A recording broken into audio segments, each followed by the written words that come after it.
I'm not giving you the money. My grandfather's words hung in the air of his mahogany-paneled study, each syllable precise and cutting. I stood there, 28 years old, still in my investment banking suit, my carefully prepared business proposal clutched in my trembling hands. Not until you prove you can handle it. That wasn't what I'd expected when I'd received his call about discussing my portion of the family inheritance. As the oldest granddaughter and the only one with an MBA, I'd assumed he was finally ready to hand over the reins to the family's real estate empire. Instead, he slid an envelope across his antique desk. Inside was a check for $50,000, a mere fraction of my expected inheritance, and a handwritten note: "Show me what you can build with this in 1 year, then we'll talk about the rest." Looking back now, as I signed the papers to acquire our 10th luxury apartment complex, I understand what my grandfather was doing, but at that moment, I felt nothing but frustration and something dangerously close to rage. The Laurent family had built its fortune through real estate. Starting with my great-grandfather's first apartment building in 1947, by the time I was born, we owned properties across 3 states. I'd grown up attending property viewings instead of playground visits, learning about cap rates before I understood long division. Our family dinners were more like board meetings, with discussions revolving around market trends, property valuations, and investment strategies. My grandfather, Richard Laurent, had taken a modest portfolio of residential properties and transformed it into a billion-dollar enterprise. He was legendary in real estate circles for his ability to spot emerging markets before anyone else. His methodology was almost mystical to outsiders, a combination of intense market research, network cultivation, and what he called street sense. But he was equally famous for his stubborn adherence to traditional business practices and his resistance to modern technology.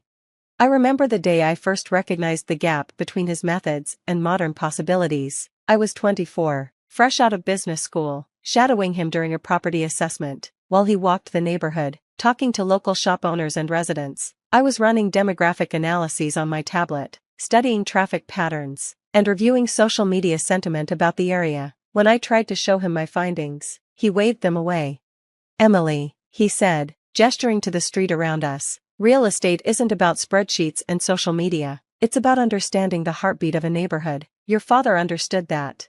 The mention of my father stunned then, as it did now in his study. James Laurent had been the perfect bridge between my grandfather's old-school approach and the modern era. He had embraced technology while maintaining the personal touch that had built our empire. His death 5 years ago in a car accident had left a void in both the family and the business. My grandfather had taken full control again, postponing his retirement and my presumed succession. That's where we clashed. I'd spent 2 years at Goldman Sachs, watching how technology was transforming real estate. I saw opportunities in data analytics, artificial intelligence, and digital property management that my grandfather dismissed as fancy gadgets. My proposal was to modernize our family business, starting with a complete digital transformation of our property management system.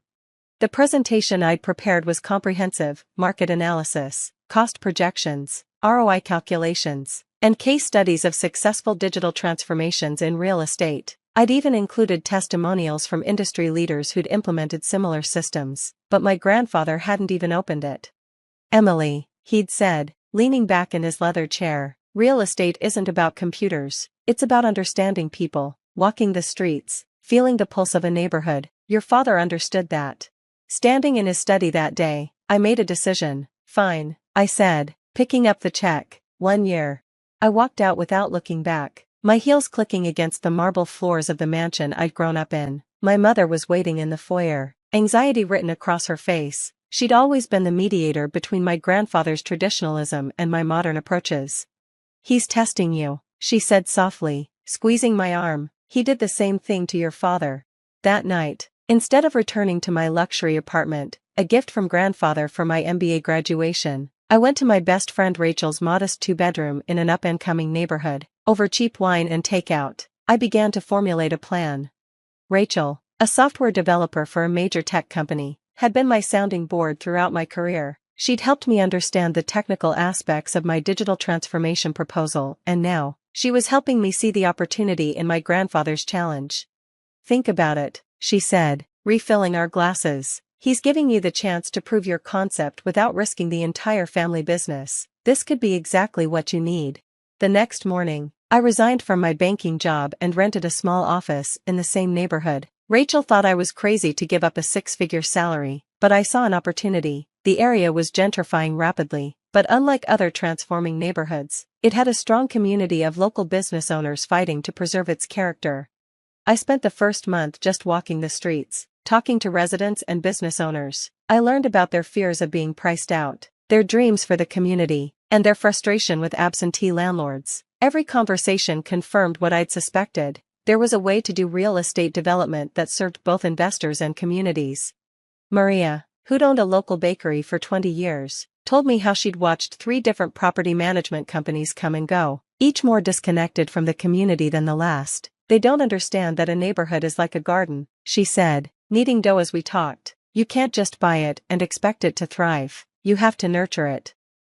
Using $30,000 of my grandfather's money, I purchased and renovated a small mixed-use building.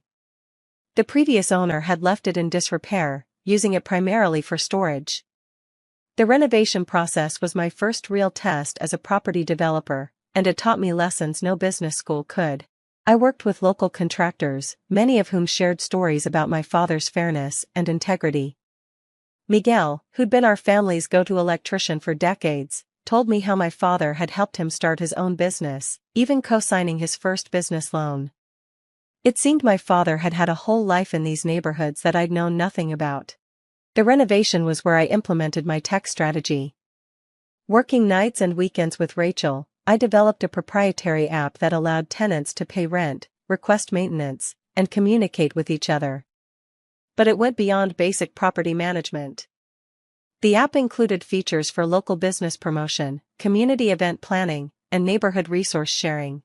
The ground floor became a co-working space for local entrepreneurs, with flexible leasing terms that made it accessible to small businesses. I installed smart building systems for energy efficiency and security, but made sure to maintain the building's historic character that the community loved.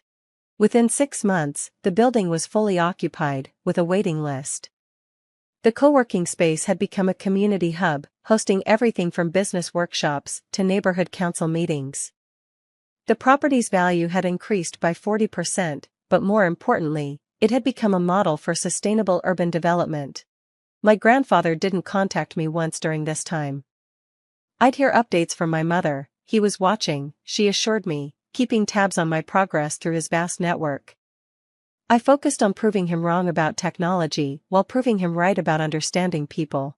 I used the remaining $20,000 to develop a more sophisticated property management platform, incorporating blockchain for transparent record keeping and AI for predictive maintenance.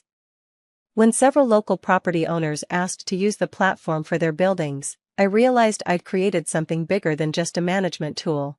The platform, which I named Neighbor Hub, became a comprehensive solution for property owners who wanted to maintain community connections while maximizing efficiency.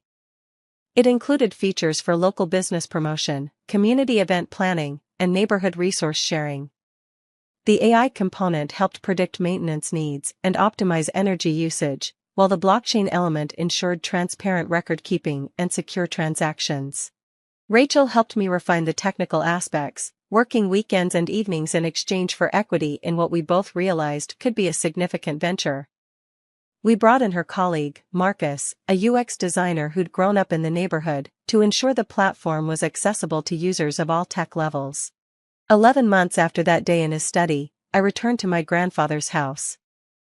This time, I brought audited financials showing a 60% return on investment, testimonials from happy tenants, and statistics showing how our tech platform had reduced operating costs by 35% while increasing tenant satisfaction scores by 50%.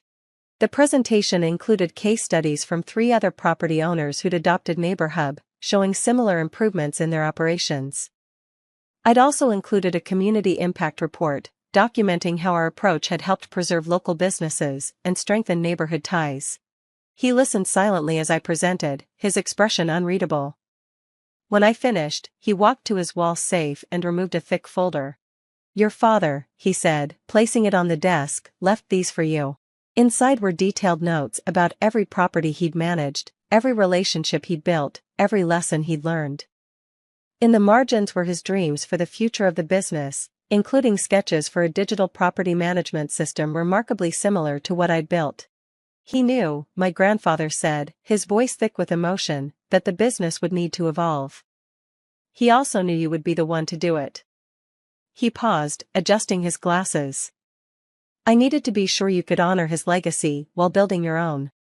Today, Loron Properties looks very different from when my great-grandfather started it. We've expanded beyond traditional real estate into property technology, with NeighborHub now serving thousands of properties nationwide. Yet we've maintained our core principle, understanding that real estate is fundamentally about people and communities. My grandfather, now officially retired, still visits the office every week. He's learned to use an iPad, though he complains about it constantly, and has become an unexpected champion of our tech initiatives. His street-level wisdom, combined with our technological innovations, has created something truly unique in the industry. Last month, during the opening of our newest mixed-use development, I found my grandfather chatting with a young tech entrepreneur about her plans for an AI-driven urban planning tool. Later, he pulled me aside. Your father would be proud, he said, his eyes glistening. Not just of what you built, but how you built it. The check for $50,000 hangs framed in my office, alongside my father's notes. They remind me that sometimes the most valuable inheritance isn't money or property, it's the challenge to prove yourself worthy of what came before while having the courage to build something new. Looking back at that day in his study, I realize my grandfather gave me something far more valuable than money. He gave me the opportunity to prove that innovation and tradition aren't enemies, but partners in building a lasting legacy.